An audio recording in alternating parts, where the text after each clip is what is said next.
I'm speaking with Molly Wood, the Molly Wood, I have to say, from CNET. A pleasure to talk with you about Google, Facebook, Apple, Amazon, and anything else that we find to chat about. So let's start out with those big four. What are the big challenges that companies are going to face dealing with these companies in 2012? One of the major challenges really is that you're dealing with four separate enormous platforms. They have different requirements, they have different user bases, they have different devices, and it's hard to figure out where you need to be as an advertiser and how to be there. Okay, so let's turn that into specific advice. What do companies do? Do they have someone who speaks fluent Google on the inside? What do you do? I think you almost have to develop specialists for dealing with each company, whether it's that you're building an app that you hope will be a marketing tool on iOS, or whether you're trying to figure out the best way to use Facebook with sponsored stories or organic growth. You really do have to have, every company was having like a social guru for a while. It almost seems like now you need a social guru, an app person, and then somebody who understands, like you said, who speaks Google, because that's like Klingon. What is the good, what is the bad, what is the ugly? And let's just hit each four. So quick soundbite on what's the good, the bad, and the ugly for Apple.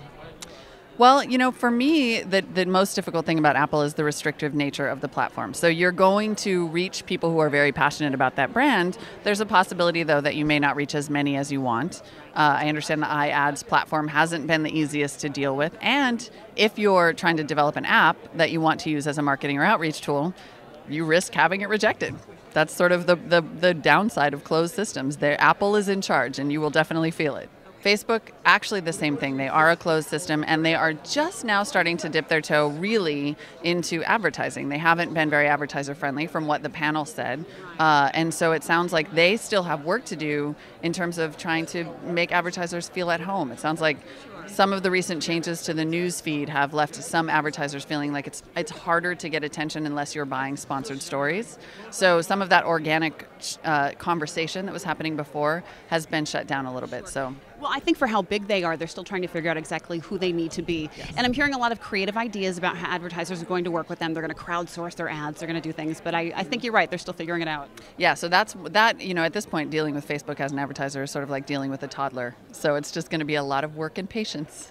Google, to me, is such a complicated behemoth that is the ugly, right? The good, obviously, is that you reach everyone. I mean, they are in everything. They touch everything, and they have those unbelievable metrics. So as an advertiser, you know exactly what is going on with every ad that you've placed. That's a wonderful advantage that Google has. Then it seems to me that at that point the real question just becomes navigating all those different Google systems and making sure that you are effective in that sea of other people. Does Google get social? Google is working on social. I don't think that they totally have cracked the nut yet. Right now I think they've built a very good Facebook clone, and they will have some building to do on top of that, but they have a lot of incredibly smart people there, and it's a huge focus area for them, so I'd be surprised if they don't figure it out. What do you think about the branded pages? The branded pages are very important for Google+. I don't, it will remain to be seen how the consumers on Google+ react with them and interact with them. Right now, I feel like Facebook pages actually have a ton of traction. Google+ pages seem a little more invisible to me, harder to find as a consumer, so that will be the big challenge they have to overcome. Business value does not translate into audience loyalty. Exactly.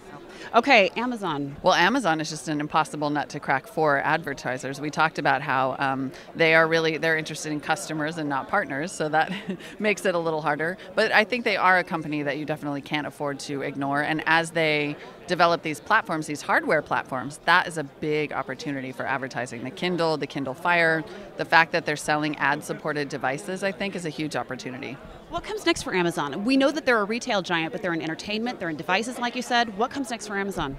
I think if they're really going to play in this kind of content ecosystem universe where they have the devices and then all the content that powers the devices, they need to make some more deals. They right now have a pretty small streaming library. They have a ton of books, but if they are going to deliver video to devices like the Kindle Fire, they're going to need to get some TV and some movie deals signed pretty quickly. So since we're on these ones, how about Groupon? What do you think? Groupon is interesting. It seemed like they were almost dead before their IPO because there were so many competitors in that space. It seemed like a very easy business model to replicate. But by all accounts, they had a relatively successful IPO. They're still the biggest name in that field, although I think that if you've got Amazon with a huge investment in Living Social, it isn't a hard business to replicate. If any company with a massive database of emails decides to get in that business, I think Groupon could be in some trouble. They may not be the leader forever. Do you think they have enough name brand value? Like Pandora, even though there are a lot of other music services, they are the Pandora. Has Groupon achieved that? I actually do think Groupon has achieved that, and I think that's their best thing that they have going for them, is that when you think of daily deals, you immediately think of Groupon. So if anything is going to keep them in the lead, it will be the fact that they established a lead early. They really were the pioneers in that space, so it's theirs to lose, and I hope they don't. They could definitely hang on.